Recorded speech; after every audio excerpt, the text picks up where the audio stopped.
अस्सलाम वालेकुम my dear students, I hope so you all are fine. जी बेटा, जो आज का हमारा चैप्टर है, चैप्टर नंबर 10 है वसूलियों का तज्जिया। वसूलियों का तज्जिया जो है ये चैप्टर हमारा, इसमें हमारे पास मुकम्मल मुकाबले का मफहूम है। मुकम्मल मुकाबले के तहत ख़त तलब है, फ़र्म की पैदावार का तयन है और मज़ीद ये टॉपिक इसमें हमने स्टडी करने हैं। तो स्टार्ट करते हैं। फ़र्म की वसूलियों हासिल का तज्जिया। देखते हैं कि हमारे पास बेसिकली इसमें है क्या। ये मालूम करने के लिए कि फ़र्म मुनाफा हासिल कर रही है या नुकसान बर्दाश्त कर रही है, इसकी लागत पैदाइश के साथ इसकी वसूलियों का जायज़ा लेना भी ज़रूरी है।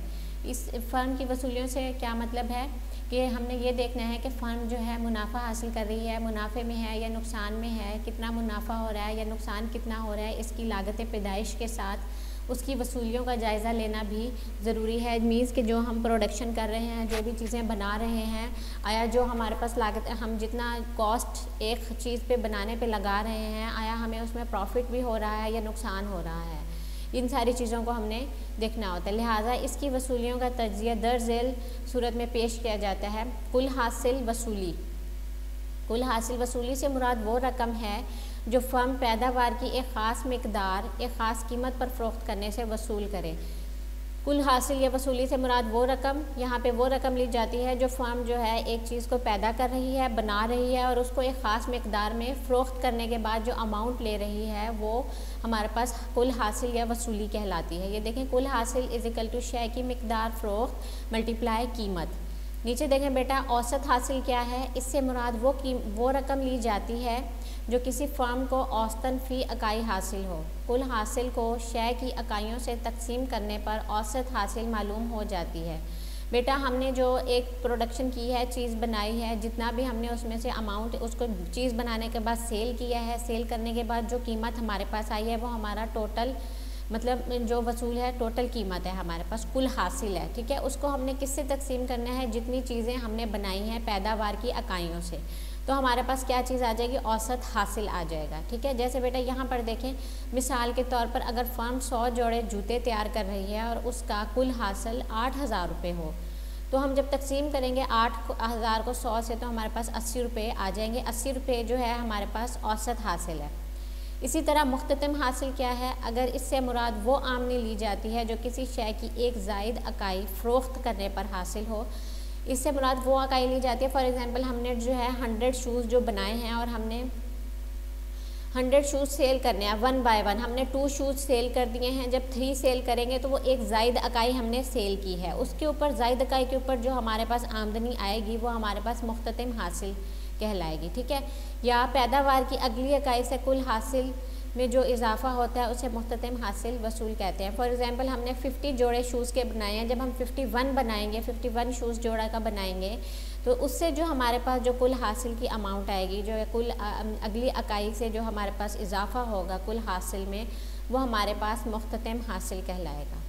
जी बेटा, हम अब शॉर्ट क्वेश्चन आंसर्स की तरफ चलते हैं। ये कुछ शॉर्ट डेफिनेशंस थी जो मैंने आपको बताई हैं। क्वेश्चन नंबर 1 है, कुल वसूली से क्या मुराद है या कुल हासिल से क्या मुराद है। कुल हासिल या कुल वसूली से मुराद वो रकम ली जाती है जो फ़र्म पैदावार की एक ख़ास मकदार एक ख़ास कीमत पर फ़रोख्त करे।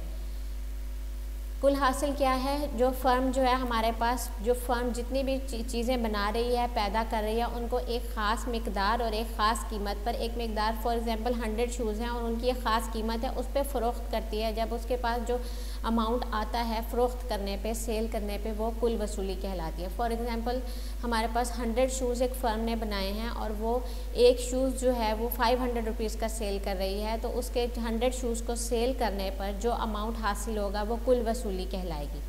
क्वेश्चन नंबर 2 है, औसत हासिल की तारीफ़ या औसत वसूली से क्या मुराद है। इससे मुराद वो रकम ली जाती है जो किसी फ़र्म को औसतन फ़ी इकाई हासिल हो। कुल वसूली या कुल हासिल को शय की इकाइयों से तकसीम करने पर औसत हासिल या औसत वसूली मालूम हो जाती है। जी बेटा, यहाँ पर जो है हमने फॉर एग्ज़ाम्पल औसत हासिल हमारे पास क्या है, हमने 100 शूज़ जो हैं वो बनाए हैं और उसके बाद उसकी शूज़ की जो हमने अमाउंट हमारे पास आई है वो 9,000 या 8,000 आई है सेल करने पर। जब हम 8,000 को या 9,000 जो अमाउंट है हमारे पास, जो हमने उनको सेल किया है, उसको हम जो है 100 शूज़ जो हमने बनाए हैं उनसे तकसीम कर देंगे तो हमारे पास औसत हासिल आ जाएगा।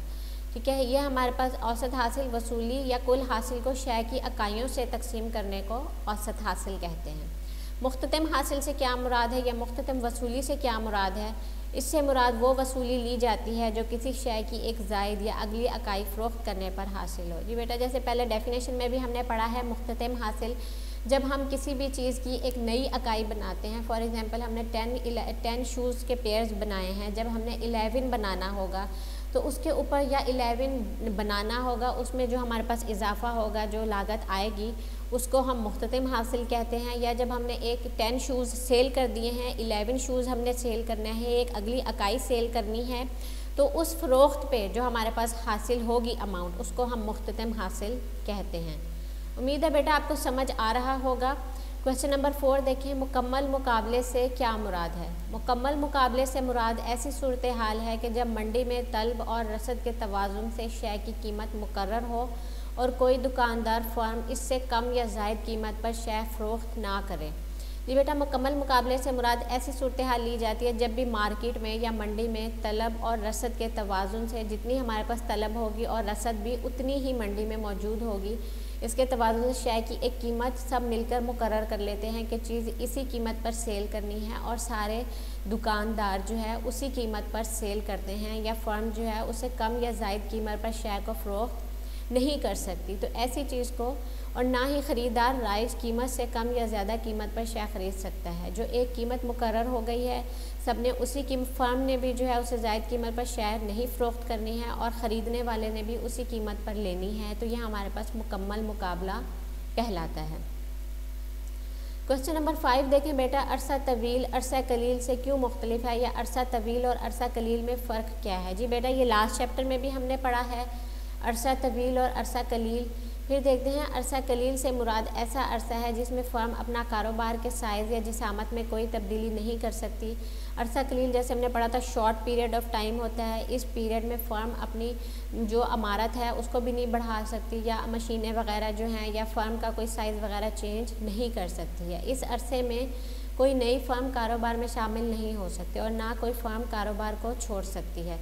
जबकि अरसा तवील जो है हमारे पास, उसमें फ़र्म जो है अपना साइज़ वगैरह भी चेंज कर सकती है, और उसमें जो है हमारे पास मुइना जो उसमें मुइना अवामिल जो होते हैं वो जो है वो भी मुतग़य्यर में चेंज हो जाते हैं। अरसा तवील में फ़र्म जो है अपनी, अगर उन्होंने मशीनें ज़रूरत के तहत बढ़ानी है, मशीनों की तादाद भी बढ़ा सकते हैं, ज़मीन को भी बढ़ा सकते हैं अगर उन्हें अपना कारोबार बढ़ाना है तो। लेकिन अरसा कलील में ऐसा नहीं होता है। आई होप सो बेटा ये क्वेश्चन नंबर 5 तक आपको समझ आ गया होगा। इंशाल्लाह बाकी नेक्स्ट कल स्टडी करेंगे। अल्लाह हाफिज़।